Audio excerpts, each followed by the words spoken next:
¿Qué tal, amigos? Muy bienvenidos un día más a Con Ánimo de Lucro, un espacio de información y análisis económico de confianza, un oasis para la economía entendida desde el lado correcto de la historia, desde la defensa de la libertad, la prosperidad y el respeto a la búsqueda de la felicidad. No cambien de emisora, arrancamos y lo hacemos hoy hablando de autónomos.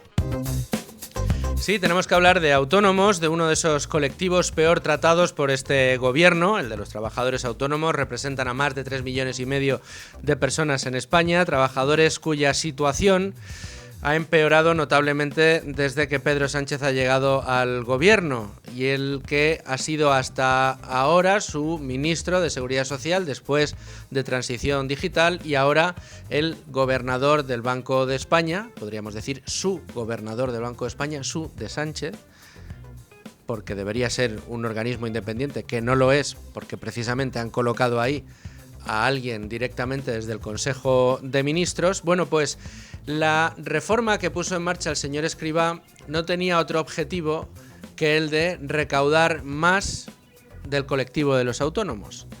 ¿Cómo recaudamos más? Pues si una de las ventajas que tenía ser autónomo era el que podías elegir la base de cotización a la que someter tu escrutinio fiscal, y precisamente como podían elegir mayoritariamente, abrumadoramente mayoritariamente, lo han elegido cotizar por la base mínima, aun sabiendo que esto les daría derecho a menos prestaciones sociales en el futuro, cuando llegara el momento de la jubilación. Insisto, como abrumadoramente la mayoría de los autónomos han elegido tradicionalmente regirse por la base mínima, pues esto no le valía al señor Escrivá, porque lo que necesita es recaudar todavía más, necesita más y más y más y más dinero.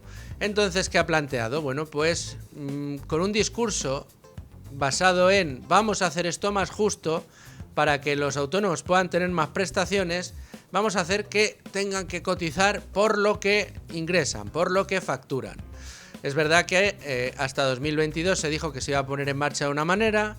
Los autónomos se llevaron las manos a la cabeza porque empezaron a calcular hasta dónde les iban a meter la mano en el bolsillo, decidieron retirar esa propuesta y han puesto encima de la mesa otra propuesta en la que directamente pues ocultan hasta qué punto van a meter la mano en el bolsillo, pero lo que pueden tener todos ustedes claro es que la mano en el bolsillo se las van a meter. De hecho, si tenemos que hablar hoy de los autónomos es porque ya sabemos hasta qué punto empieza a entrar esa mano en el bolsillo de los autónomos, porque este año 2024 es el año de transición en el que ya tenemos algunas muestras de cómo se está aplicando esta reforma y estas nuevas bases de cotización para los autónomos. Se lo vamos a descifrar todo en el programa de hoy, pero para que nos hagamos una idea del impacto que tiene en la facturación de un autónomo, estos días se ha hecho viral en redes sociales, bueno, pues en estas informaciones y en estos vídeos que compartimos unos y otros,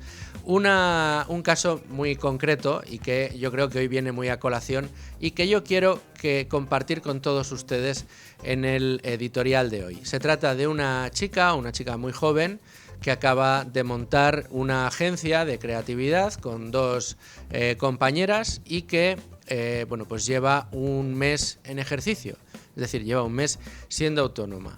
Es un audio de 1 minuto y medio, se lo hemos resumido un poquito como la mitad para que no se les alargue a ustedes, pero con lo principal de las reflexiones, insisto, de esta chica anónima, autónoma y no muy contenta precisamente con lo que le ha pasado. Llevo justo un mes dada de alta como autónoma, ¿vale? Y hoy me he puesto a poner al día las cuentas de gastos, no sé qué, no sé cuánto, ingresos, ¿vale? Y me acaba de dar un bajón porque yo hace 20 minutos estaba montada en el dólar. Y ahora cuando he empezado a restar, me he dado cuenta de que no, está montada en el dólar, no está aquí.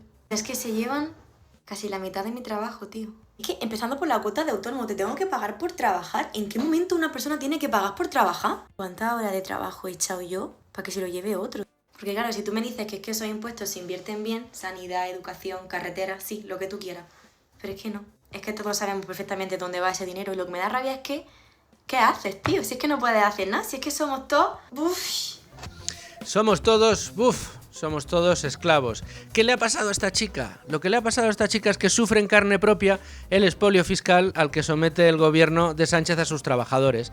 En este caso, al ser autónoma, lo sufre con especial violencia porque sabe perfectamente cuántos euros de todos los que le ha costado ingresar, de todos los que le ha costado facturar, cuántos se lleva Hacienda. O sea, ella, que es la que arriesga montando la empresa, la que dedica tiempo, horas, trabajo, sudor, preocupaciones, no dormir por la noche para ver si esto sale, reuniones con los clientes, pagar servicios para poder tener sus cuentas a punto, cumplir con toda la normativa relativa a su actividad. Resulta que cuando se pone a hacer cuentas hay uno que no ha hecho nada de eso y que se lo lleva crudo, se lleva la mitad, que es la hacienda pública. Esto le sucede a un trabajador autónomo. Dirá usted, bueno, pues yo que soy trabajador por cuenta ajena, a mí no me pasa. No, es que a usted también le pasa. Lo que pasa es que a usted le pasa con menos violencia que a esta chica porque a usted le ocultan sistemáticamente todo lo que tiene que pagar en impuestos. Las cotizaciones que paga la empresa por usted también las paga usted, porque si usted no estuviera contratado no habría que pagar esas cotizaciones sociales. Las cotizaciones que paga la empresa por usted, las cotizaciones que paga usted más el IRPF. Todo eso unido, en la mayoría de los casos, alcanza, si no casi la mitad de lo que uno ingresa, más de la mitad de lo que uno ingresa. Esta es la realidad que vivimos en España, esta es la realidad que acaba de descubrir esta chica y de todo esto le vamos a hablar en el día de hoy. Pero antes, ¿qué les parece si echamos un vistazo a la portada que lleva hoy Libre Mercado? Y tengo hoy sí aquí en el estudio a Beatriz García. ¿Cómo estás, Beatriz? Muy buenas, Luis Fernando. Jefa de Libre Mercado. ¿Qué nos traes hoy en Con Ánimo de Lucro? Bueno, pues contamos el SOS del gran comercio por la reducción de la jornada laboral, por el absentismo laboral también y por la falta de vacantes. Tienen varios frentes abiertos los comerciantes y la gran distribución. Ayer ya contamos que ANGED celebró, que es la patronal, bueno, pues engloba a Eroski, al Corte Inglés, al Leroy Merlin, a todos grandes los grandes. Almacenes. Efectivamente, bueno, pues celebró su asamblea anual y bueno, puso sobre la mesa numerosas problemáticas. La más grave, la que más perjuicios les puede causar al sector, la reducción de la jornada laboral de la ministra de Trabajo, que es su medida estrella, que está empeñada en aplicarla. Ya igual tenemos que esperar hasta 2025, por suerte, para verlo en vigor, ver cómo ella modifica el Estatuto de los Trabajadores y cambia hacia esas 37 horas y media. Y el comercio, que dice, bueno, pues que es que van a tener muchas dificultades, que el perjuicio económico va a ser brutal, que va a haber empresarios que ya están diciendo que van a tener que reducir su producción porque no van a poder contratar a más gente para suplir esas horas. Y bueno, y yo anticipo pues otro tipo de desenlace que también puede ser muy malo para el consumidor, como son subidas de precios. Cuando te suben los costes laborales o con los costes de producir una unidad, bueno, pues igual lo repercutes en el precio, o igual vienen despidos, o dejas de contratar a gente que sí que tenías pensada contratar. Y luego le sumamos el absentismo, que está en máximos en España. Estamos todos muy malitos últimamente, muy mal de salud. Y sobre todo en las empresas públicas. Eso ya por descontado. Y luego las vacantes, que no encuentran trabajadores. Hay ese desequilibrio entre lo que quiere el mercado y lo que el trabajador está dispuesto a dar. Con lo fácil que sería decir, lo que aprobó mi ley. Mientras haya un acuerdo firmado entre dos partes, no hay convenio regulador que valga. El acuerdo libre entre dos partes, entre la contratante y la contratada, está y prevalece sobre cualquier convenio. Esto solucionaría en buena parte todos los problemas que tenemos en este momento en el mercado laboral. Pero no es únicamente este SOS, esta voz de socorro que ha puesto encima de la mesa la patronal de la gran distribución, sino que tenemos un comunicado de la señora Rivera tras salvar dos pleitos por los impagos de Sánchez a las renovables. Surrealista lo califica Diego Sánchez de la Cruz, la verdad, bueno, pues podemos decir por el tono triunfalista del comunicado. Está bien que España haya pagado algo o haya por lo menos acordado con las empresas que va a pagar, pero es que solamente es pírrico, es irrisorio, el 0,7% de lo que debemos. Tremendo. Es lo que el gobierno de Sánchez ha embridado un poco. Y bueno, el tono triunfalista de la nota, del comunicado, como si ya se hubiesen resuelto todos los laudos a las renovables, es una tomadura de pelo, primero para los contribuyentes, que nos estamos gastando mucho dinero en abogados y en intereses en pagar. Luego, los bienes del Reino de España que están en juego. Y segundo, bueno, pues para las empresas a las que se le debe el dinero, que no se ha solucionado ya, señora Rivera, que ha pagado el 0 o ha acordado el 0,7% de todo lo que debe. El camino es largo. El camino es largo y el dinero está para otros, no para hacer cumplir lo que la justicia internacional dice que hay que cumplir, y que precisamente por no cumplir se nos está encareciendo la factura cada vez más. Muy bien, Beatriz, y para mañana, ¿qué nos estáis preparando? Bueno, pues Isabel Rodríguez, la ministra de Vivienda, que se está coronando esta semana, ahora le echa la culpa a Ayuso de todos los males de los precios de los alquileres, y ella además hay que recordar que es propietaria también. No sabemos si tendrá alguna de sus multitud de propiedades inmuebles, los habrá puesto en alquiler social, los regalará, dejará a la gente que viva ahí porque todo el mundo necesita un techo. Seguramente no. Nos anticipamos. Vamos a investigarlo. Vamos a ver qué está haciendo la señora Isabel Rodríguez. Beatriz García, muchísimas gracias. A vosotros. Hasta mañana. Y vamos ya a meternos de hoz y coz en el tema del día, el tema que les hemos anunciado. Vamos a hablar de ese sablazo a los autónomos. Ya tenemos esos primeros informes que nos hablan de cómo se está desarrollando esa transición para todos aquellos que ya empiezan a cotizar por las bases nuevas, las bases de la nueva reforma, y cómo está resultando, porque la promesa que nos hizo el gobierno es que esto iba a ser neutral, que no se preocupen los autónomos, no les vamos a perseguir, vamos a recaudar muchísimo más, pero sin que se note. ¿Cómo funciona esto? Bueno, pues lo que funciona es meterle la mano en el bolsillo al contribuyente, en este caso al autónomo, y de una manera importante. Y esto es lo que se ve de esa primera cata de autónomos que se han dado, que ya están, haciendo uso de esa nueva reforma, cuyo año de transición es este en el que nos encontramos. Como siempre, tengo a mi izquierda, en este caso, a mi compañero Rubén Folguera. ¿Qué tal, Rubén? Muy buenas tardes. Buenas tardes, ¿qué tal? Que va a tratar de ayudarnos a entender en qué consiste esta reforma y por qué les hablamos de que el sablazo es mucho mayor de lo esperado, y por qué desde el primer momento dijimos que esta reforma iba a ser nefasta para los intereses de los autónomos, por mucho que el gobierno se empeñara en decirnos lo contrario, porque ya tenemos los primeros datos y ya tenemos una idea de cómo se va a traducir esto cuando no sean 400.000 los autónomos que estén ya cotizando en base a la nueva norma, a la nueva ley, sino cuando sean todos los que se adapten a la ley que sacó adelante el señor Escrivá. Rubén, vamos a contar en primer lugar las líneas generales de la reforma, en qué consiste y cómo se traduce al final al día a día de un autónomo. Pues mira, esta reforma, que fue aprobada en julio de 2022 y que entró en vigor en enero de 2023, es una reforma del sistema de cotización por tramos que afecta, se espera en el futuro, a todos los trabajadores que coticen en el RETA, que es el régimen especial de trabajadores autónomos. Y las principales novedades con respecto al sistema anterior es, por un lado, la cotización al RETA se efectúa en función de los rendimientos anuales obtenidos, y esto hay que decir, se hace, digamos, el trabajador autónomo hace una estimación al principio de año de lo que prevé que va a ganar, y luego la Seguridad Social, digamos que lo revisa. Cruza sus datos con Claro. Los de Hacienda. Eso es, los cruza con los de Hacienda, revisa los ingresos que ha tenido el autónomo y, si se da el caso, que suele ser, y lo veremos después, les obliga a cambiar la base, digamos, de cotización, ajustándolo a esos ingresos obtenidos de facto. Luego, por otra parte, la reforma también, digamos, que prevé extenderse en los próximos 3 años, del 23 al 26, y desplegar progresivamente un sistema de 12 tramos de cotización. Y durante esta primera fase, que ha supuesto el 2023, las cuotas mensuales a la Seguridad Social irían desde los 230 al mes a los 500 en 2023.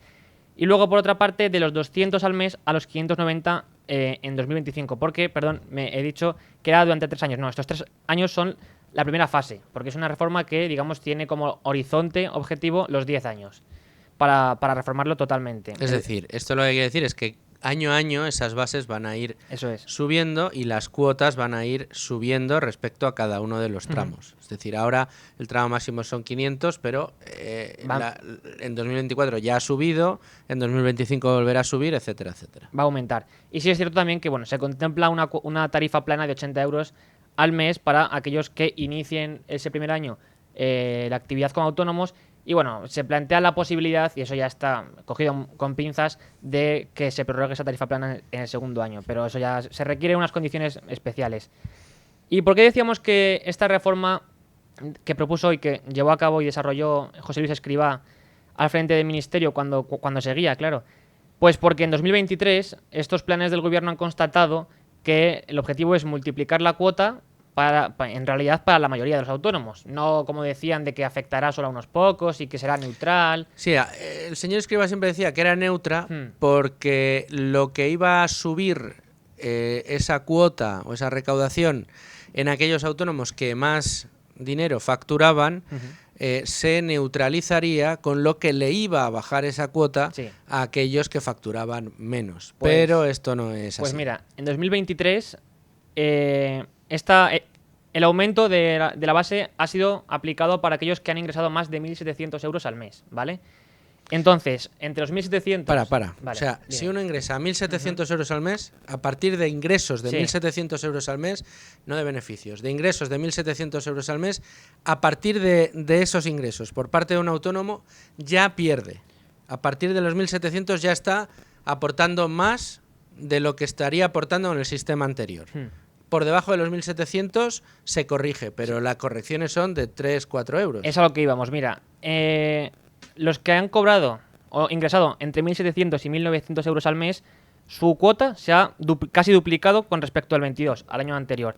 Y los que han superado de 1.900 a 2.700 euros al mes, esa cuota se ha más que duplicado con respecto al año anterior. Y luego decías lo de las rebajas. Es cierto que se aplican ciertas rebajas, pero son ridículas. ¿Por qué? Porque mira, aquellos que ingresaban entre 1.500 y 1.700 al mes pagan lo mismo. Aquellos que han ingresado entre 1.125 y 1.500, la rebaja es sorprendente, de 4 euros al mes. Luego entre 900 y 1.125 se han ahorrado 24 euros al mes, y entre 700 y 900, 36 euros al mes. Es decir, que son rebajas que para nada... Rebajas la máxima de 36 euros al mes frente a subidas que duplican... Y no, que más que duplican. Más que duplican las cuotas. Esto era lo que iba a ser neutral. Muy neutral. Y a más, tenemos datos también de 2024. Sí, porque en este año, 2023, se han producido ya los cambios de base, y tenemos que de los 400.000 trabajadores autónomos que se han visto obligados a cambiar esa base mínima de cotización, la base de cotización, tenemos que 2/3 ha sido para aumentar, lógicamente, la base de cotización, y por tanto para pagar más de lo que hubiesen pagado en el año anterior. Y bueno, y 1/3, pues es cierto que han pagado menos o lo mismo. Es decir, que de los 400.000 autónomos que ya están, digamos, desarrollando su actividad en virtud de la nueva norma que ha aprobado el señor Escrivá y que iba a ser neutral, de esos 400.000, 2/3, 2 de cada 3, están pagando más o mucho más de lo que pagaban en 2022.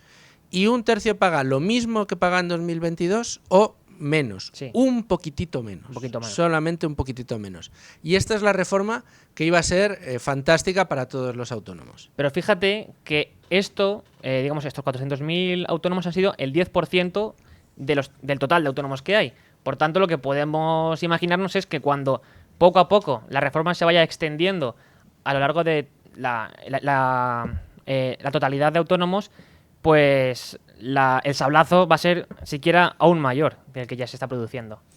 Pero, sin embargo, el señor ministro creo que le podemos escuchar porque esto no era lo que él decía que iba a pasar. No, para él, digamos, la reforma iba a ayudar y hacerle más fácil la vida a los autónomos. Queremos hacer la vida mucho más fácil para los autónomos. Sabemos que los autónomos pues tienen recursos limitados de gestión y tenemos que hacer que esos recursos limitados se utilicen de la forma más eficaz posible. Bueno, que se utilicen de la manera más eficaz posible, es decir, más recaudatoriamente eficaz posible. Es lo que decíamos, ¿no? Al principio comentaba yo, Rubén, cómo...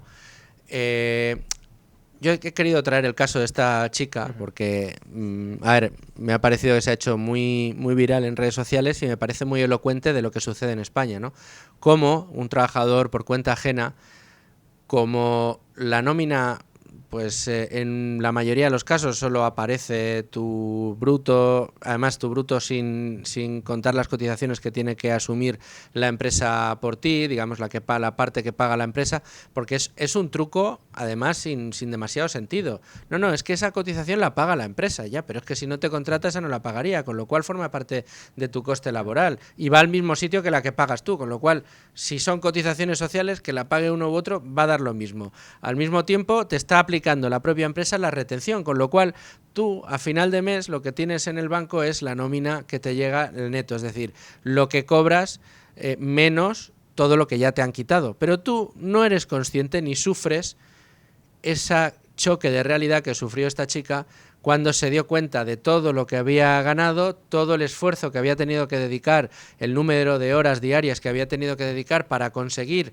ese nivel de ingresos, unido a el riesgo que ha asumido a la hora de poner en marcha un negocio, etcétera. Bueno, pues los trabajadores por cuenta ajena, similar, pero quizá con menos carga, porque en realidad, bueno, pues están firmando un contrato de trabajo y no están ellos arriesgando su propio capital en un proyecto, simplemente prestan su trabajo, también sus horas de trabajo, su esfuerzo, su sudor, a sacar adelante el proyecto en el que le han contratado.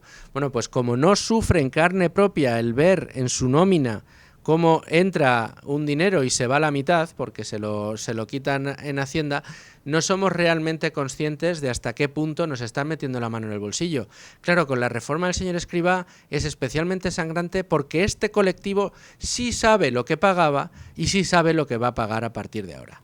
Efectivamente, eso que dices es totalmente cierto y sería, la verdad es que una buena terapia de choque, yo creo, que los trabajadores, digamos, los asalariados, reflexionasen y se pusieran a ver, como bien dices, cuál es el coste total por el que la empresa paga por tenerle empleado y qué es lo que reciben. Porque se van a dar cuenta, como dices, digamos, como es el caso de los autónomos, de que lo que se lleva el fisco, el Estado en este caso, es pues prácticamente la mitad. Porque de hecho, el día de la liberación fiscal suele ser el 6 de junio, más o menos, por junio. Es decir, que estamos la mitad del año. Pero pagando. esto es curioso. El otro día tenía la oportunidad de estar con unos empresarios y salió el tema del día de la liberación fiscal. Y decía, no, para el que cobra el salario medio, el salario mínimo, se liberan fiscalmente ahí por el mes de junio.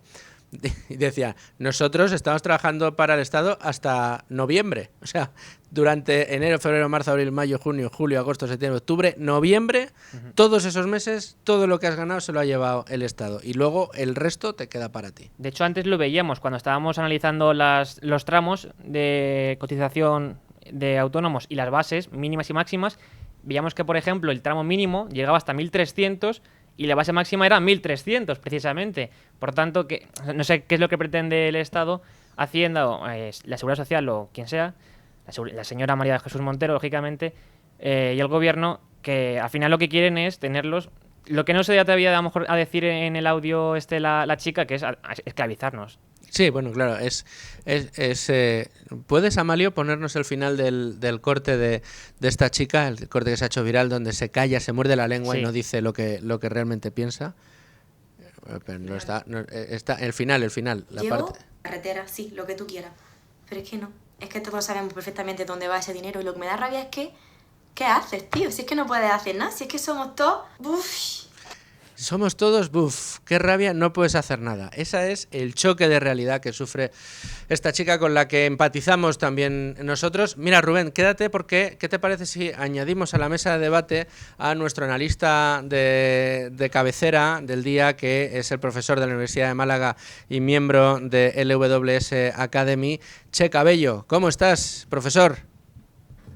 Muy buenas, Luisfer, ¿qué tal? Muy bien. Bueno, pues aquí estamos con choques de realidad y analizando las primeras consecuencias de las que tenemos test, digamos, con datos contantes y sonantes de esa reforma que ha puesto en marcha el Gobierno de la organización de los autónomos a la hora de ponerse al día con el fisco, de sus cotizaciones y de sus bases máximas y mínimas de cotización. De momento, Che, lo primero que hace esta nueva norma es quitarles autonomía a los autónomos, porque antes eran ellos los que podían decidir. Curiosamente, cuando les dejas decidir, van y dicen todos que quieren cotizar por la base mínima, en lugar de por la base máxima y tener muchas más prestaciones en el futuro. Entonces, como elegía todo el mundo la base mínima, va el gobierno y dice, pues ahora te voy a decir yo por la base por la que tienes que cotizar.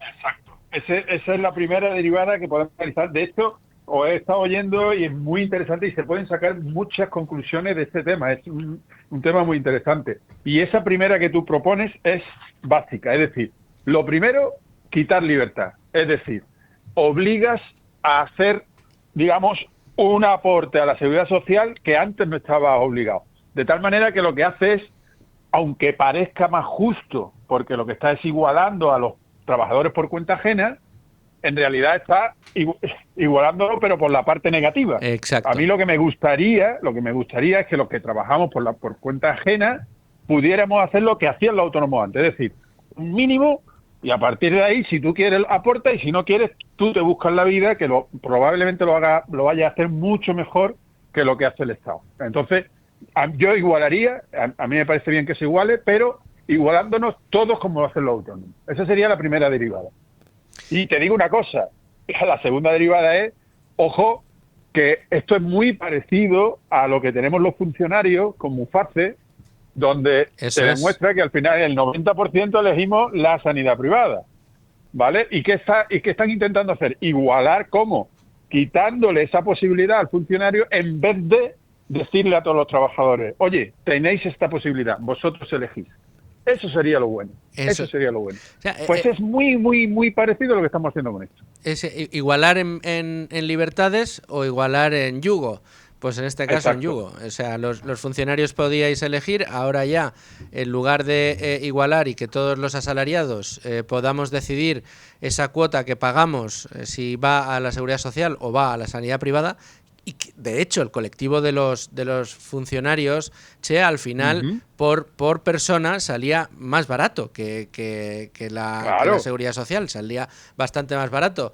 Pero en lugar de igualarlo por la parte ancha, lo hacen por la parte estrecha. Es decir, vamos a vamos a quitar espacios de libertad, vamos a quitar espacios de poder de decisión en este caso y en el caso que hoy nos ocupa, en el de los autónomos. Pero es que además lo hacen, bajo una premisa que a mí me parece espectacular, que es la de esto lo hacemos por los autónomos.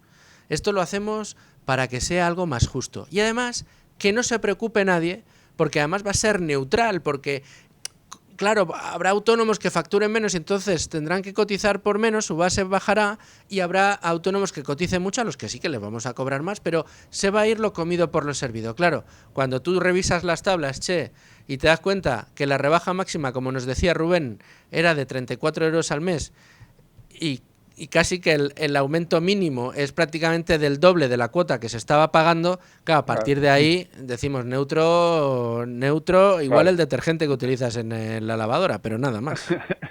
Claro, es que ya una vez dicha la primera premisa, ¿no? La segunda es, vamos a ponernos a hacer cuentas, como ha hecho Rubén, ¿no? Vamos a ponernos a hacer cuentas y vemos que esto de neutral no tiene absolutamente nada. Entre otras cosas, porque si fuera neutral no lo harían, porque lo que están buscando es mayor recaudación, con lo cual de algún sitio tiene que salir.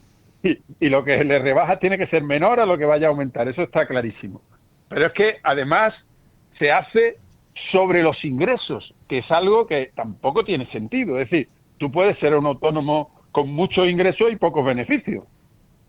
Claro. O con poco ingreso y que todos sean beneficios. Es que no tiene sentido que sea sobre los ingresos, que eso es otro detalle que hay que tener en cuenta. Y después, otro comentario que me gustaría hacerte es que fíjate que el autónomo, por eso está tan vilipendiado por el gobierno y tan olvidado, entre comillas, porque no está olvidado, lo que está es discriminado.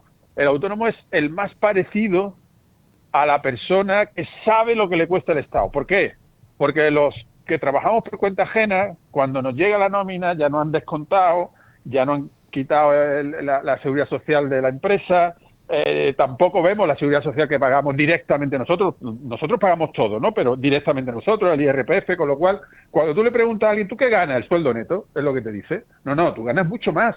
Claro. Pero el autónomo sí lo sabe. Ese sí lo sabe, porque él sí sabe que tiene que descontar y tiene que pagar mensualmente, trimestralmente. Claro, entonces, él es el que está, digamos, más cercano a saber exactamente qué es lo que nos cuesta el Estado. Y eso es lo que no le gusta al Estado, ¿no? Por eso está tan maltratado, ¿no? Y por eso ellos son tan conscientes de todo lo que se paga, ¿no? Porque fijaros que estáis hablando de ingresos de 1.700 euros, de ingresos. O sea, eso es de risa. Que ese sea el pivote, a partir del cual sea mayor pagar o menor pagar, es casi un escándalo, pero bueno. Bueno, tan escandaloso como el hecho de que el propio gobierno reconozca y se pavonee, me atrevo a decir, de que en España prácticamente el que cobra el salario mínimo interprofesional forma parte de la clase media, cosa que es cierta y que desde luego no es algo para presumir. O sea, la clase media tendría que ser unos ingresos bastante superiores a eso. Lo que nos han hecho es, de nuevo, igualarnos a todos por abajo, igualarnos a todos por el final. Luego hay otra de las reflexiones en el audio que hemos escuchado, del vídeo viral de esta chica que de repente ha descubierto lo que significa ser autónoma, lo que significa que te quiten todos los impuestos, que es lo peor de todo, dice, es que no puedes hacer nada. Somos todos unos... Buf, dice. Somos todos unos esclavos. Y es que es un poco la fórmula, ¿no? Por eso es tan importante, como decías tú, aquello que señaló Garamendi para algo bueno que dijo y se le echaron todo el mundo encima, ¿no? Cuando dijo, oye, sería estupendo ya no solo que el trabajador conozca por cuenta ajena cuánto dinero gana en realidad respecto a lo que recibe, sino que sería estupendo que recibiera en su cuenta, en su extracto bancario, recibiera el total del dinero que la empresa paga por él.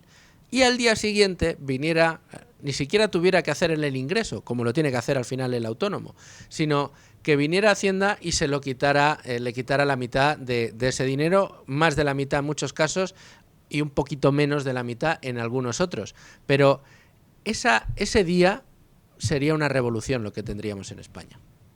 Absolutamente. Perdóname la autocita, Luis Fer, pero hace ya como 10, 12 años que escribí un artículo en los periódicos del Grupo Yolí, de aquí de Andalucía, y escribí exactamente eso, y le llamé una revolución liberal o algo así, no recuerdo ahora mismo el nombre, pero una verdadera revolución. Y era efectivamente exactamente lo que estás diciendo y que dice ahora Garamendi, ¿no? Es decir, hacer consciente a todo el mundo de lo que gana, porque todo lo que paga el empresario por él lo gana él, y que sea consciente de lo que le trae el Estado todos los meses. Y eso sería magnífico, porque de pronto seríamos todos conscientes. Y es como cuando tú vas a un supermercado, yo me acuerdo que lo ponía, si vas a un supermercado y tú no sabes lo que te cuesta el vino, tú te vas por el mejor vino. Claro. Ahora, cuando tú tienes que valorar cuánto te cuesta y qué te dan, entonces es cuando ya empiezas a decir, oye, pues esto no lo quiero, esto sí o esto no. Pero, claro, si tú no sabes el precio, que es lo que nos pasa, porque no sabemos el precio realmente, lo que pagamos mensualmente, pues claro, tú dices, no, me ha estado. ¿Por qué? ¿Por qué me ha estado? Porque no soy consciente de lo que nos cuesta el Estado. Es así de sencillo. Lo mismo que eso se traslada al IVA. Fíjate tú que por ley tienes que poner los precios con IVA. Tendría que ser al contrario, tendría que ser los precios sin IVA. Y que tú seas consciente cada vez que compras una cosa, que si te cuesta 121, 100 es el precio real. Y 21, que tú sepas que esos 21 van para el Estado, cada vez que compras. Y eso sería la segunda pata, ¿no?, de esa revolución en la que de verdad nosotros sepamos qué es lo que nos cuesta el Estado. Y podamos decidir, una vez que vengan las elecciones, digamos, oye, pues me gusta más Estado o me gusta menos Estado. Ahora, claro, si pensamos que es gratis, pues entonces, claro, que el Estado... que todo se haga cargo del Estado. No, hombre, no sé si me explico. Y tendríamos más ganas, como le ha pasado a esta chica que hemos escuchado hoy, de decirle al gobierno, oye, que me estás quitando la mitad, ¿qué me estás dando? ¿Qué me estás dando? O sea, ¿cómo que ahora vas a aprobar un ministerio nuevo con 14.000 sedes que se va a dedicar al estudio de no sé qué? ¿Por qué te gastas tantas, por qué hay tantas subvenciones para estudios de, no sé, el desarrollo de las perdices rojas en el norte de España? O sea, te quiero decir, vamos a ir, tendríamos mucho más masa social, mucho más ciudadano consciente de dónde vive y de lo que paga, exigiendo una calidad mucho mayor de esos servicios que tenemos. Pero, como decía esta chica, ya sabemos a dónde van nuestros impuestos y lamentablemente nos estamos enterando en estos últimos días de a dónde ha ido mucho de ese dinero que hemos estado pagando todos. Y Luis Fer, aunque vaya a un bono joven, como ahora le llaman, que por cierto, yo siempre lo digo, que tengo oportunidad, ¿por qué solo a los jóvenes? Es que cada vez que tomamos una medida hacemos una discriminación que yo no entiendo, pero bueno. Pero incluso aunque vaya para gastos así, la estrategia está muy clara. La estrategia es, yo te quito todo lo que puedo y después te doy unas migajas. Y esas migajas hago que tú seas dependiente de mí. Y entonces mira qué bueno es que me dan unas migajas, cuando por otro lado te está metiendo la mano en el bolsillo. Esa es la estrategia, no tiene más. Y que creamos que somos dependientes absolutamente de las migajas que nos pueda del Estado. Eso es, era como cuando contábamos el problema que tenían las pymes en España, lo maltratadas que estaban y lo que estaban sufriendo, los impuestos y los problemas que estaban teniendo por la regulación y la sobreregulación que sufrimos y que va en aumento en estos últimos 5 años, y teníamos al presidente del gobierno anunciando ayudas de 4.000 millones, me parece que eran, en créditos blandos, o 4.500 millones. Claro, desde aquí decíamos, oiga usted, muchas de esas pymes lo que van a pedirle a usted es que le quite la bota de encima, no me dé paguita, déjeme a mí trabajar, déjeme desarrollar mi actividad, no me cobre tantísimos impuestos, no me eleve los costes salariales, no me eleve los costes de producción, no haga que la energía suba, no presione al alza la inflación, que al final lo pagamos todos y en origen lo pagan las empresas para poder desarrollar su actividad, ¿no? Claro, porque además hay otra derivada, fíjate, hay otra derivada aún peor, y es que distorsiona todo el cálculo económico de todos los agentes. ¿Por qué?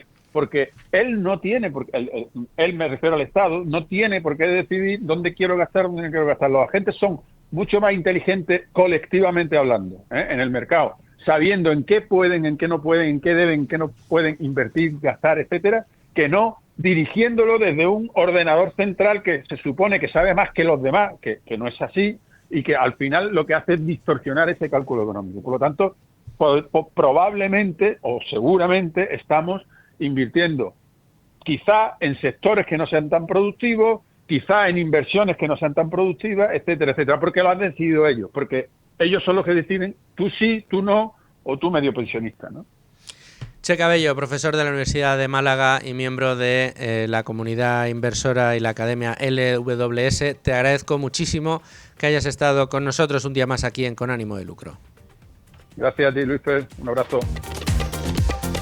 Bueno, pues hasta aquí todo lo que ha dado de sí el tema del día. Hemos tratado de analizarlo con profundidad y darles a ustedes dimensión de hasta dónde está cambiando el modelo de los autónomos en España, con esa cata que ya tenemos de 400.000 autónomos cotizando con las nuevas bases y viendo hasta qué punto está siendo más gravoso para todos ellos o para casi todos ellos esta nueva ley del señor Escrivá, que ahora disfruta de un gran salario en el Banco de España como gobernador. Pero son las 12:45 de la mañana, 11:45 si nos escuchan desde Canarias, y es hora de abrir la página de mercados.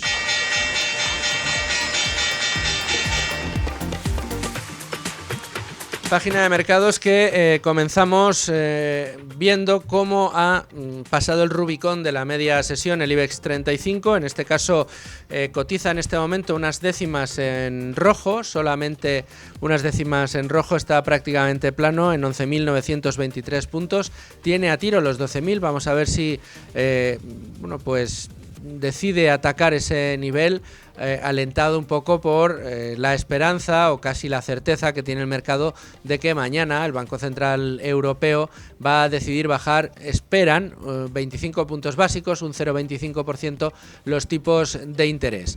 ¿Saben ustedes quién es uno de los analistas de mercados que más atento está a lo que hacen los bancos centrales?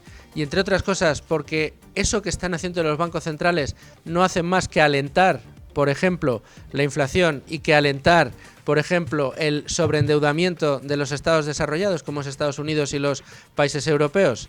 Pues sí, lo han adivinado. Nuestro amigo, nuestro colaborador, nuestro analista de cabecera, Gustavo Martínez, profesor de la Universidad Francisco Marroquín y asesor financiero. ¿Cómo estás? Pues muy bien, Luis, encantado de estar con vosotros y sobre todo de que me titules como me has titulado, ¿no? Bueno, es que tenemos que decir que esta semana además te tenemos por partida doble, porque Sí. no es un spoiler, es un avance, un cebo. Vamos a poder disfrutar de Gustavo Martínez el domingo en Tu Dinero Nunca Duerme, donde pues te vamos a pedir, Gustavo, que nos desarrolles esa tesis sobre el oro que tienes tan estudiada y que, tenemos que decirlo también, tantos beneficios te está dando. Sí, bueno, ya el domingo animo a todos los oyentes a escuchar, ¿no? Yo creo que va a estar interesante y sobre todo para el sistema actual y el que nos viene, que no es para nada halagüeño, ¿no? Yo creo que todo lo que sea intervencionismo es bueno para las tesis del oro y vamos a ir viendo cómo se van cumpliendo, ¿no?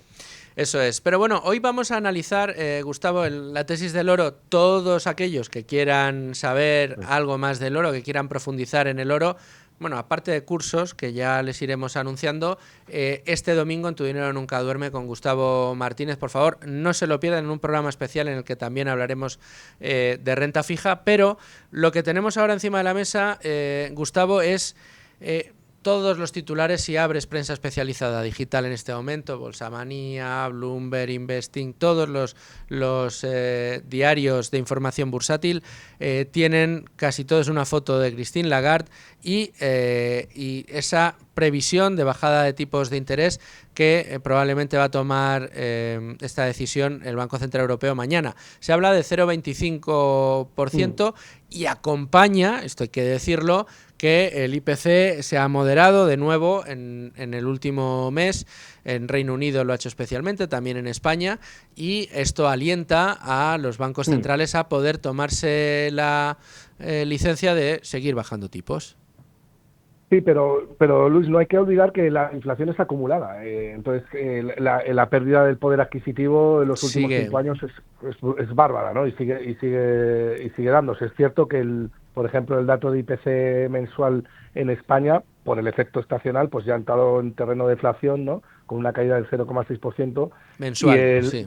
El 1,5%. Creo que se ha quedado en el 1,5% anual, ¿no? Sí. Sí, efectivamente, el IPC anualizado es 1,5% y la subyacente, que es la que cuenta, ¿no? La más representativa, porque no tiene en cuenta la volatilidad de los alimentos y del petróleo, se sitúa en el 2,4%. Es decir, que los precios siguen subiendo a un ritmo del 2,5%, ¿de acuerdo? Ahora bien, se ha ralentizado esta aceleración de la subida de los precios porque Europa está inmersa en una recesión. O sea, no es una buena noticia que los precios estén ralentizándose en una situación como la actual, porque lo que está claramente viendo, y por eso el Banco Central Europeo tiene prisa por bajar los tipos de interés, es que Europa está en terreno de recesión. No tanto Estados Unidos como Europa, pero es claramente Europa hay una desaceleración económica muy clara a nivel de todos los países, ¿no? Claro. Pero, Gustavo, está claro que la inflación es acumulada. Está claro que si nos creemos la teoría monetaria que dice que la inflación es el incremento de la masa monetaria, la inflación está ahí. Otra cosa es que la estemos viendo o no la estemos viendo, o de manera coyuntural se haya corregido. Pero lo que estamos viendo es que los desequilibrios no han estado ahí y tampoco se haya moderado el crecimiento de los precios vía una recesión, porque al final hay que decir las cosas por su nombre, Gustavo. Cuando un banco central eleva los tipos de interés, lo que está buscando es enfriar la economía. Está encareciendo el acceso al dinero por parte de los agentes económicos, está frenando la actividad, quiere drenar ineficiencias, quiere que aquellas empresas que están sobreendeudadas pues tengan irremediablemente que quebrar, que se corrijan esas ineficiencias y que, digamos, volvamos a arrancar con buena inversión y buenos hábitos dentro de la economía. A partir de ahí, generar crecimiento. Esto no se ha producido, ese drenaje no se ha producido. Lo único que estamos viendo es caídas o digamos informes de empleo que no nos gustan demasiado. Estamos viendo que la actividad se ha frenado ligeramente, pero continuamos viendo crecimiento, ¿no? Tanto en Estados Unidos como en Europa.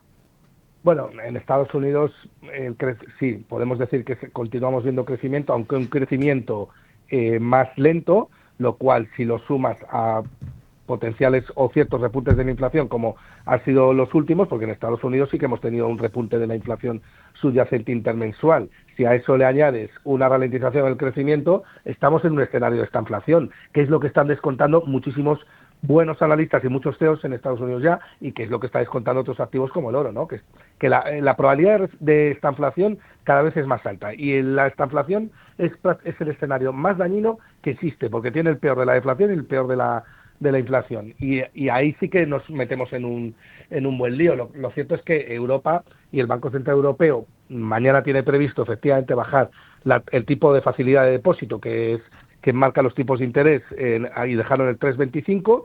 Esto es una rebaja de 25 puntos básicos, y es porque lo está deseando. O sea, Europa no puede permitirse el lujo de tener los tipos de interés altos ni un minuto más, al margen de que lo vamos a pasar mal, porque va a haber repuntes de la inflación casi seguro, porque no, como bien has dicho tú antes, no se ha drenado el sistema de liquidez. Es decir, la oferta monetaria está volviendo a crecer.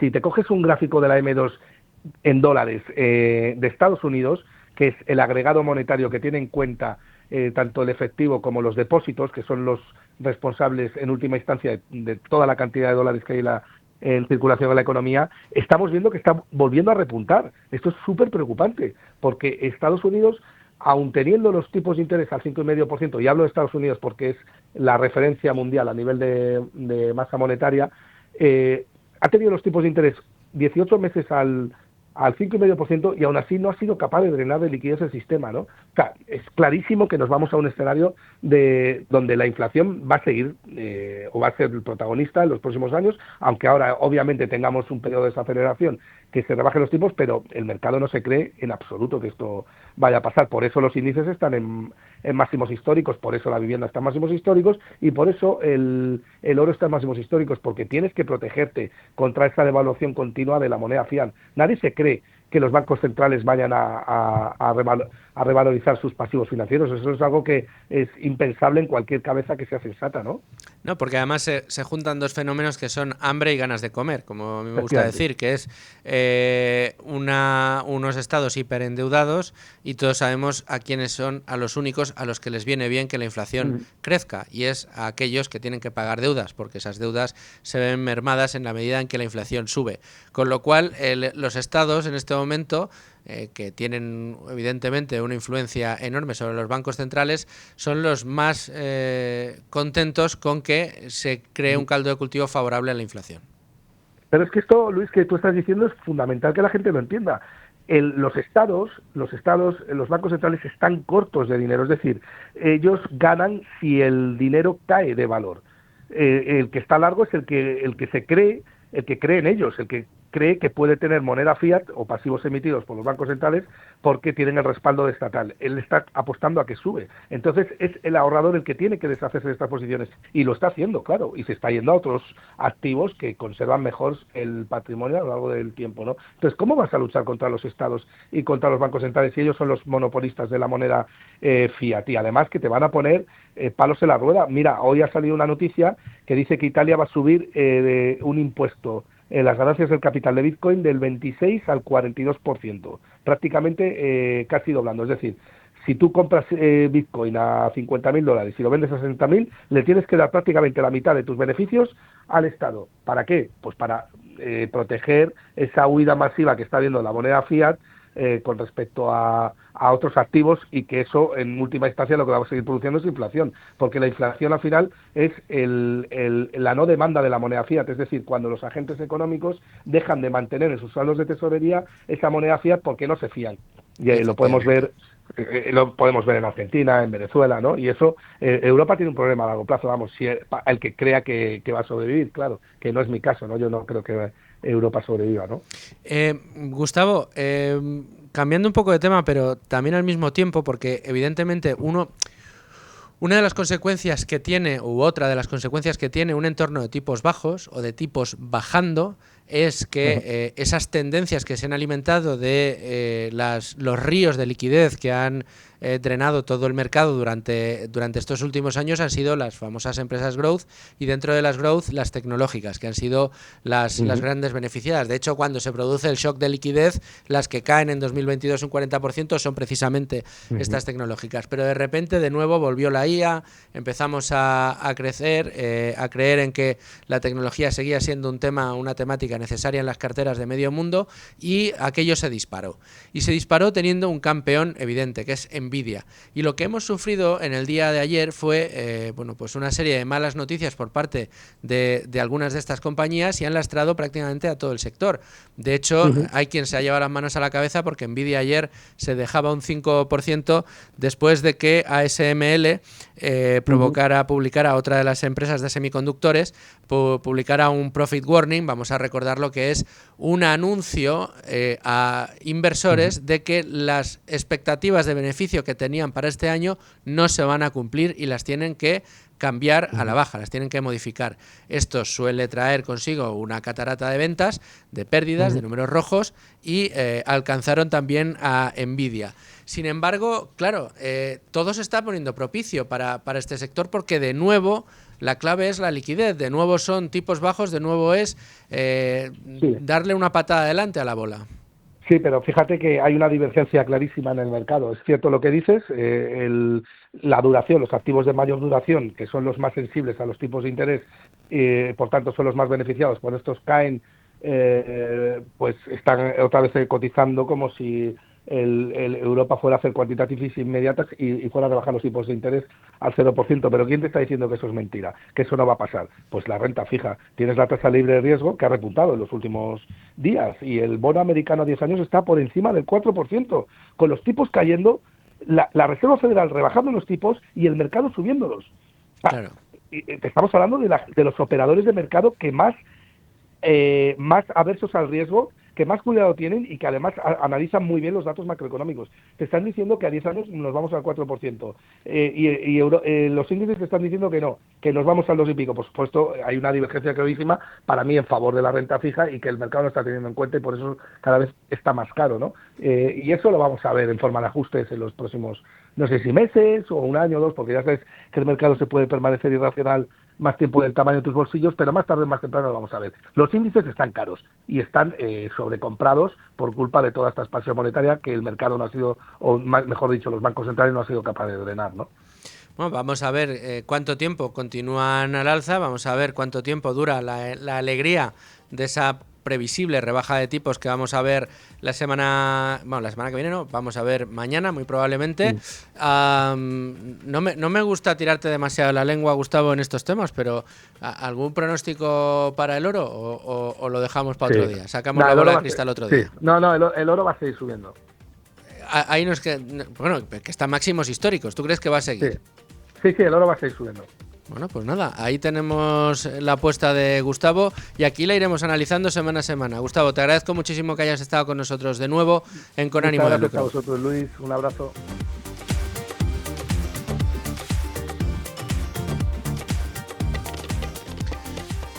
Bueno, y nos acercamos a la 1 del mediodía, tiempo de información de servicios informativos de radio. Volvemos enseguida aquí en Con Ánimo de Lucro a hablar de economía para quedarte sin amigos. Seguimos en Con Ánimo de Lucro y lo hacemos pues con una de esas secciones que nos gustan mucho traer aquí al programa, que es el de cebar uno de los contenidos más esperados en el grupo Libertad Digitales Radio, entre todos sus oyentes, lectores y telespectadores, que es el podcast de moda, Economía para quedarte sin amigos. Y tengo conmigo a un miembro de su dupla, que es Nuria Richard. El otro es Domingo Soriano, pero yo tengo la suerte, le he dicho, mira, Domingo, yo contigo hablo ya mucho. Eso que venga mejor Nuria. ¿Qué tal? Pues muy bien. Buenos días a todos. Buenas tardes ya. Buenas tardes, la ortodoxia de la radio, tú sabes que a partir de las 12 ya siempre hay que decir que es buenas tardes. Bueno, ¿qué nos tenéis preparados para esta semana? Pues mira, nos quedamos tan fascinados con la manifestación del pasado domingo, que por cierto yo tenía una reunión en el centro de Madrid a las 9 de la mañana y ya no pude entrar. Dije, no puede ser que también me coja un atasco el domingo, porque estaba cortado el centro de Madrid por la manifestación. Bueno, pues la manifestación que había para protestar contra el precio del alquiler y para pedir una vivienda. Entonces eso nos ha inspirado mucho porque, claro, es verdad que es como la madre de los despropósitos, la propia manifestación. Desde luego. Empezando porque no se sabía muy bien contra quién se manifestaban. Estaba ahí el gobierno. Claro, estaba allí el gobierno que se Estaba presenta protestando. contra sí mismo. El gobierno protestando. Eso es, estaba la representante del PSOE en el Ayuntamiento de Madrid, que encima es multipropietaria también, es otro de los despropósitos de esta manifestación. Vimos a una portavoz de una asociación de inquilinos e inquilinas decir que lo que iban a hacer a partir de ahora es no pagar los alquileres a los propietarios de las viviendas y que daba igual la justicia, ellos eran la justicia, así, tal Valeria cual. Racú.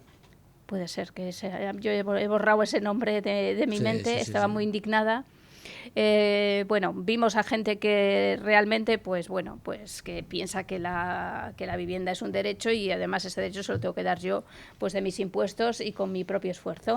Yo he llegado a la conclusión de que muchos de los que estaban allí lo que quieren es ser propietarios, quieren ser rentistas, pero como no pueden serlo, pues porque por circunstancias, yo no soy tampoco rentista ni tengo una vivienda, ¿no? Pues por circunstancias de la vida no lo son, porque es verdad que incluso en muchas ocasiones elegimos no ser propietarios porque elegimos gastarnos dinero en otro tipo de cosas, porque realmente es verdad que la vivienda es un problema y sobre todo en el centro de Madrid, porque a lo mejor si tú quieres comprarte una vivienda o alquilar una vivienda por 800 euros, tienes que hacer lo que hago yo y es vivir pues casi a 50 kilómetros de Madrid. Sí. Porque en el podcast, de hecho, ponemos el ejemplo... a 20 kilómetros de Madrid. Pues eso, ponemos el ejemplo de una vivienda de 100 metros cuadrados, 3 dormitorios, que está en coche a unos 25 minutos de Avenida de América, en transporte público hora y cuarto, y yo toda la carrera, por ejemplo, pues la he estudiado viniendo en transporte público desde San Lorenzo del Escorial, porque no había otra. Mis padres no podían tener su casa en San Lorenzo del Escorial y luego tener otra casa en Madrid, evidentemente, ¿no? Pasa que ahora, como es lo de queremos todo, lo que le decimos a los niños, pues a lo mejor es que algunos no han dejado de ser niños, ¿no? Lo queremos todo y lo queremos ya. Hay también mucho de eso, ¿no? Hay mucho de eso y hay mucho de desconocimiento de cómo funcionan las cosas, que es quizá a mí, Nuria, lo que más de mal humor me pone. Y es que... claro, si tú analizas el problema que quisieron poner encima de la mesa, que en esa manifestación, el origen del problema es la avaricia. Es decir, ¿por qué están subiendo los precios? Esta gente da una respuesta: porque los rentistas, porque los malvados propietarios quieren ser cada vez más ricos. Entonces, como quieren ser cada vez más ricos, cobran cada vez más a los inquilinos. Entonces, estamos viviendo un momento de gran avaricia por parte de todos los propietarios que hace que se pongan todos de acuerdo en subirnos el precio. Es que la explicación es tan abracadabrante, tan insulsa. Hay mucho desconocimiento de cómo funciona el mercado y sobre todo el mercado de la vivienda. Exacto. Porque claro, si hay demanda, por supuesto hay vivienda, faltan viviendas, pero claro, una vivienda no es de repente yo reconvierto mi fábrica y en vez de ahora producir, pues como pasó en la pandemia, que pasaron muchas fábricas de producir licores a producir gel hidroalcohólico. Así no funciona el mercado de la vivienda, evidentemente. Es un mercado mucho más rígido y en el que de margen aproximadamente son 5 años para construir nuevas viviendas. Luego hay que pensar que por qué una vivienda en el centro de Madrid se alquila a partir de 1.500, 2.000 euros o más. Pues porque hay gente que lo paga. Es que a lo mejor la manifestación es contra los propios inquilinos del centro de Madrid que están dispuestos a pagar esos 2.000 euros por un alquiler de una casa muy pequeña. No, y que la clave está en la oferta y la demanda. Si tú todas las decisiones que estás tomando como gobierno, interviniendo el mercado, que es al final lo que están pidiendo, piden todavía más intervención, pero tú las medidas que tomas, lo que van haciendo es reduciendo paulatinamente la oferta, de modo y manera que la oferta se haya reducido desde que está Sánchez en el poder más de un 30%, la oferta de vivienda en toda España, qué decir de las de sí, ciudades el ejemplo opuesto como... es Milei, ¿no? Por ejemplo. Eso es, Milei ha desregulado, ha dado mucha más libertad, la oferta se ha disparado un 170% y los precios de la vivienda en alquiler han bajado un 50% en 8 meses, en 8 meses, desde que está en el poder el señor Milei. Bueno, pues la regulación lo que hace es restringir cada vez más la oferta. Si tú pones condiciones cada vez más leoninas para los propietarios y, digamos, la manga ancha para el alquilado, para el inquilino, lo que haces, le das más garantías al inquilino que al propietario, pues evidentemente cada vez menos propietarios quieren poner su casa en alquiler. Y si la ponen a unas condiciones mucho más exigentes que si no tuvieras, o sea, si el propietario se ve protegido, no tiene ningún problema, pero como no se ve protegido, tiene que... Es una suma de cosas. Y luego, por ejemplo, vale, quiero vivir en Chamberí, muy bien, pues vamos a empezar a tirar edificios de Chamberí, que son preciosos, y vamos a construir mamotretos como los que tenemos aquí cerca, al otro lado del M30. Eso es. Venga, vamos, sí, todos viviendo en Chamberí, pero en esos mamotretos. ¿Sabes qué piensan de vivir en esos mamotretos, en esos edificios? Pues oye, son viviendas, vamos, a mí es que me encantan ese tipo de construcción y de arquitectura. Pero claro, eso tampoco lo queremos. Nosotros queremos vivir en un edificio que tenga 5 plantas, que me recuerde a las obras de teatro de Jardiel Poncela y que sea precioso. Y que además tenga 90 metros. Y además el suelo de parqué. Y en el centro de Madrid. Y que me cobren 800 euros. Eso es, estoy pensando este fin de semana irme a Nueva York a manifestarme en la Gran Manzana porque yo tengo derecho a vivir al lado de Woody Allen. Porque a mí me encanta Woody Allen. Entonces, si ellos tienen derecho... Luego eso es otra cosa. El piso que ellos consideran que se merecen, me lo merezco yo. Porque a lo mejor si se lo dan a ellos, yo también me lo quiero pedir. Claro. Te lo quiero para mí. Entonces, o sea, la verdad que es un despropósito cómo se planteó la manifestación. Fue un despropósito. Yo creo que lo único bueno que ha tenido esa manifestación es la reacción de la izquierda contra la izquierda. Porque de repente a la gente se le han abierto los ojos con Yolanda Díaz. Bueno, es tremendo. Anda, se va a poner a trabajar, decía uno, ¿no? En Twitter. O esas declaraciones del presidente del gobierno, ¿no? Que me recordaron a las del Lamborghini. No quiero un país de propietarios ricos e inquilinos pobres.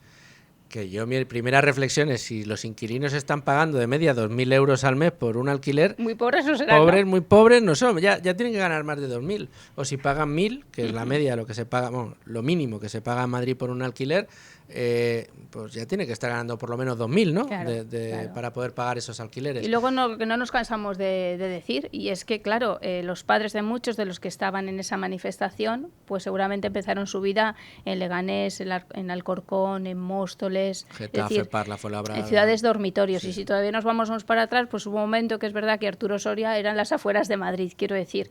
Pues al final el comienzo de una vida no puede ser, creo yo, en el centro de Malasaña. Ojalá. Yo por eso juego a la lotería todas las semanas, ojalá, pero claro, no es lo normal. Y es verdad que ahora esa almendra ya no es almendra, es un diámetro que se ha agrandado y a lo mejor, pues claro, tu diámetro ya llega pues cerca de Las Rozas, no, esa zona todavía es más cara, pero pues cerca de Rivas. Tengo un amigo, que lo cuento en el podcast, que vivía en Rivas y ya Rivas tampoco se lo puede permitir y se ha comprado, que él quería una vivienda para empezar y se ha tenido que ir a un pueblo un poquito más allá de Rivas. Pues claro, es que al final... Es así como funciona el mercado. Es que a lo mejor ahora nuestra almendra ya no es almendra, es un melón que te tienes que ir todavía un poquito más lejos para poder tener una vivienda. Pero claro. En el caso de Madrid, pero vete a Barcelona. Vete a Cataluña. Si hablamos de Madrid, que es lo que más conocemos, claro. Vete a Barcelona, vete a Cataluña, donde más se ha reducido la oferta y más han crecido los precios. Y es donde más se ha intervenido. Esto es lo que... Vuelvo a lo mismo, vuelvo al discurso, Nuria, que es lo que yo creo que mejor analizáis vosotros en Economía para quedarte sin amigos. ¿Cómo los ejemplos de mayor intervención son los ejemplos en donde peor ha funcionado el mercado, más altos han llegado a estar los precios y menos acceso ha habido a la vivienda, y en aquellas economías en donde más se ha disfrutado de libertades de regulación? Ayer lo recordábamos en el programa con Rubén Folguera, como en Australia se tomaron medidas liberalizadoras en el mercado del alquiler, se desreguló con un efecto prácticamente inmediato de caída de los precios y de dispararse la oferta, y en Argentina, lo acabas de recordar tú, solo en 8 meses, desregulando, se ha disparado la oferta a más de un 100%, cerca de un 170%, y la caída de los precios ha sido del 50%. Así es. Si es que cuando tú y yo éramos estudiantes, Nuria, yo que además, yo no me tenía que venir en transporte público del Escorial, porque yo vengo de provincias, como decimos, ¿no? Yo vine primero a Colegio Mayor y luego ya me alquilé pisos con amigos y luego alquilé piso para mí. En aquellos años Madrid seguía siendo carísimo para alquilar, caro. Y con unas primeras nóminas como las que teníamos en aquel momento era muy difícil poder asumir el pago de un alquiler una sola persona. Pues te ibas al extrarradio, te ibas fuera de lo que es la Almendra Central, pero había un mercado del alquiler que era relativamente operativo, con un mes de fianza. Ahora está colapsado.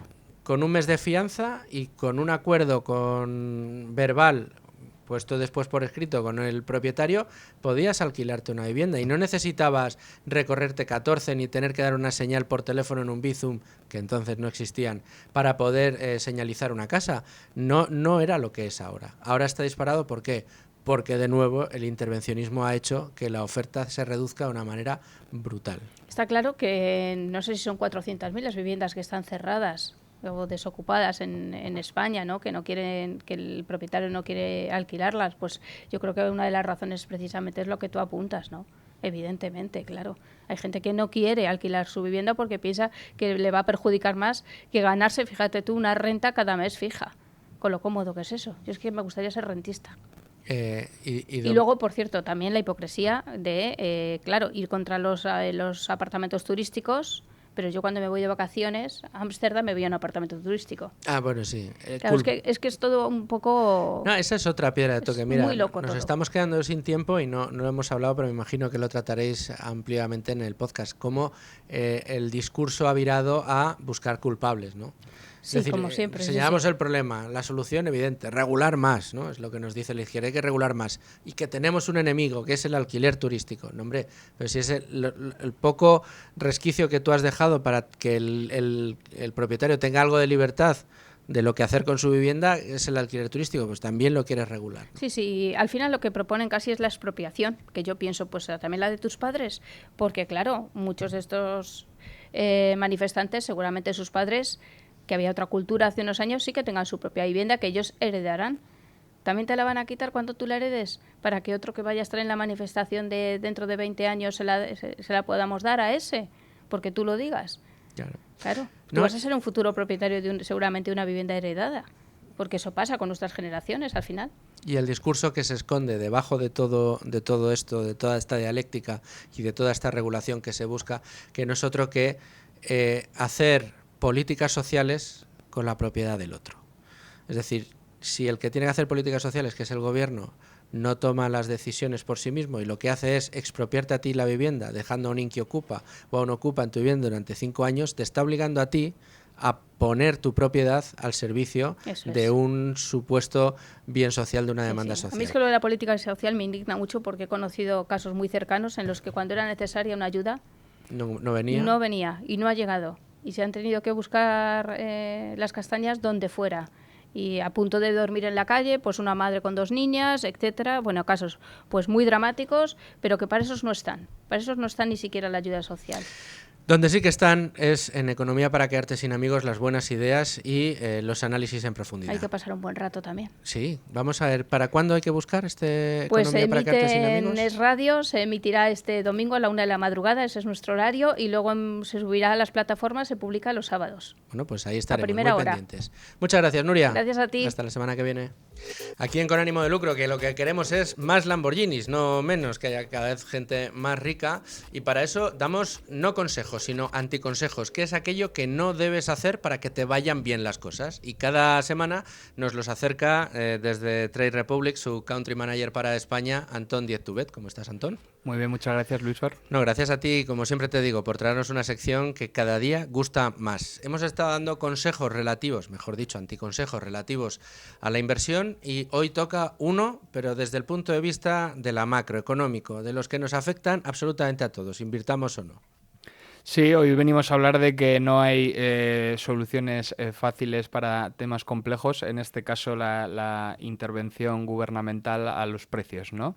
Se ha visto en repetidas ocasiones que el intervencionismo no es la mejor solución para que los precios se reduzcan o se mantengan, ¿no? O sea, aquí tenemos un problema, ¿no? Hay un determinado sector donde los precios se empiezan a disparar. Generalmente por intervenciones públicas antes. Pero bueno, esto es harina de otro costal y ya no nos meteremos en ella o no, si toca. Pero bueno, se detecta un problema, los precios, por ejemplo en España, los precios de los alquileres están disparados. Solución fácil, pues yo soy el gobierno, dicto una ley que limite esas subidas de precios y que no puedan subir los precios de un determinado margen, o incluso decreto el que tengan que bajar obligatoriamente o que se tengan que comprar o vender los bienes, en este caso que se tengan que firmar los contratos de alquiler al precio que yo diga. Si esto pasa, que sería, digamos, la solución más fácil, ¿no? A que cualquiera que se le ocurre le pregunten por la calle, ¿qué va a decir? Oye, que los precios de los alquileres están muy altos. Pues que los baje el gobierno. Bueno, esa solución fácil a un problema complicado, ¿el efecto que tiene cuál es? Pues es muy, muy nocivo para el mercado, porque al final, o sea, tenemos que pensar que no estás solucionando el problema de base, ¿no? Estás como parcheando, estás transfiriéndole sangre al paciente, pero todavía no le has hecho el torniquete, ¿no? Entonces, ¿por qué suben los precios volviendo al tema de la vivienda? Pues es un tema de oferta y demanda, ¿no? O sea, ¿qué ha pasado en España? Pues que la oferta de vivienda en los sitios clave pues no ha aumentado y tampoco del lado público se ha hecho un esfuerzo con la vivienda social. De hecho, se ha visto que lo que se ha destinado a vivienda social en materia de presupuestos pues no ha aumentado prácticamente nada en los últimos 20 años. Entonces, si la oferta es muy baja y la vivienda, o sea, la demanda de vivienda en sitios clave pues sigue aumentando, hace que se disparen los precios. Que si tú intervienes y dices, no, voy a intervenir los precios, pues ¿qué generas? Pues generas en plan que parte de la oferta desaparezca, porque hay gente que dice, oye, yo paso de meterme en líos, de tener un inquilino y además tiene que estar 5 años y me intervienen los precios y no me hace sentido, no lo voy a alquilar o lo muevo a otro tipo de alquiler, ¿no? Pues que mucha gente ha rotado a los alquileres turísticos, por ejemplo, etcétera, estacionales y tal. Entonces, eso por un lado. Luego, ¿qué puede pasar? Pues que se te genere un mercado sumergido, ¿no? Paralelo, que te dice, oye, yo te lo alquilo oficialmente por el precio pactado por el gobierno, pero o me das 400 euros en efectivo todos los meses o no te lo alquilo. Y al final fuerzas a que haya un mercado sumergido también pues que se ha visto en muchas ocasiones, ¿no? Y que se ha visto en otros países sobre todo, ¿no? Que al final hay una economía paralela versus la oficial, ¿no? Pues con el mercado de divisas en algunos países latinoamericanos, etcétera. Pues todo ese intervencionismo de fijación de precios pues conlleva esto y no te soluciona el problema real. Dos consecuencias evidentes y que se han repetido en cada uno de los casos en los que un gobierno ha decidido intervenir un mercado a través de la fijación de precios, limitación de precios o establecimiento de precios, que es escasez, es decir, una oferta que se reduce mientras la demanda sigue al alza y, por otro lado, evidentemente, precios disparados. Y aquí es donde entra la contraintuición y es, pero hombre, ¿cómo se van a disparar los precios si el propio Estado los está limitando? Si lo que limita las subidas, lo que sube es el precio de origen. Es decir, yo termino mañana un contrato de alquiler contigo, Antón, y voy a buscar a otro inquilino. Evidentemente, si el gobierno no me va a dejar subir el precio de mi alquiler durante los próximos 5 años al siguiente inquilino al que se lo alquile, pues en lugar de alquilarlo al precio que lo estaba alquilando, lo multiplico por los beneficios que yo hubiera querido tener en los próximos 5 años. Y entonces establezco el umbral de entrada infinitamente más alto que lo hubiera hecho en caso de que la fijación de precios hubiera sido una relación natural entre el que quiere alquilar y el que quiere poner su piso en alquiler. Con lo cual, pues lo que está haciendo es que los precios en origen suba. Cuando el precio está fijo y no se puede cambiar, lo que sucede es lo que decías tú, en este caso, Antón, la aparición de mercados sumergidos, del mercado negro, del extraperlo, es decir, un mercado alternativo al oficial donde aquel que quiere adquirir un producto pues tiene que acudir a él porque la oferta se ha estrangulado completamente en el oficial y cada vez menos gente quiere, pues en este caso, alquilar o vender. Bueno, ¿qué pasó con la ley seca? Eso era otra cosa, pero de nuevo era intervencionismo estatal. En todos los países donde se ha intervenido los precios de manera estatal no se han solucionado los problemas. De nuevo, la búsqueda de una solución sencilla, si quieres intuitiva, a un problema complejo que ni siquiera está bien diagnosticado, lo que ofrece es un problema aún mayor al que estamos viviendo. Es como a un adicto que dice, bueno, para que se le pase el mono, pues le damos más droga. Entonces, el problema va a seguir en aumento y se va a recrudecer en lugar de empezar a solucionarse. Claro, y yo creo que temas económicos no se pueden solucionar exclusivamente con acciones políticas, ¿no? O regulatorias. O sea, tú no tienes, lo que decía antes, no puedes regular simplemente para evitar un problema económico. Si quieres que el precio caiga, lo que tienes que hacer es aumentar la oferta, ¿no? y el mercado se ajusta solo. Si tú, imagínate, están subiendo los precios porque hay pocas viviendas disponibles, pones 200.000 viviendas disponibles a precios más baratos porque haces como promociones públicas que tienen algún tipo de subvención e inundas el mercado y esos pisos salen tanto en alquiler como en compra a precios mucho más baratos, obligas a los pisos existentes a que caiga el precio, ¿no? Es lo mismo que pasa con la emisión de bonos, ¿no? Con las subidas bajadas de tipos de interés, ¿no? Si bajan los tipos de interés, suben suben el precio de los bonos existentes porque se obliga a ajustar esa rentabilidad anual de los bonos que ya están emitidos. Les obligas a reducir su rentabilidad. Esto es algo que la gente tampoco entiende mucho cuando se acerca a los productos de renta fija. Pero ¿cómo es posible que si baja el interés de repente el mercado de bonos se dispare? Bueno, pues porque evidentemente el 10 años firmado ayer a un 5% frente al 10 años firmado hoy a un 3% acaba de ganar un interés enorme porque claro, cualquiera que quiera ahora vender uno al 3% tiene que reducir mucho su precio para que sea atractivo, ¿no? Es la fórmula, en este caso, que hay que la teoría es para la misma. Eso es. Pues nada, un nuevo anticonsejo que nos echamos a la maleta, a esta colección que estamos trayendo aquí en Con Ánimo de Lucro, de la mano de Antón Díez Tubet, a quien le agradezco de nuevo que haya venido con nosotros. Muchas gracias. A ti. Y nos despedimos en el día de hoy, un nuevo episodio de Con Ánimo de Lucro. Espero que lo hayan disfrutado tanto ustedes escuchándolo o viéndolo como nosotros haciéndolo y diseñándolo para todos ustedes. Hasta mañana, sean muy felices.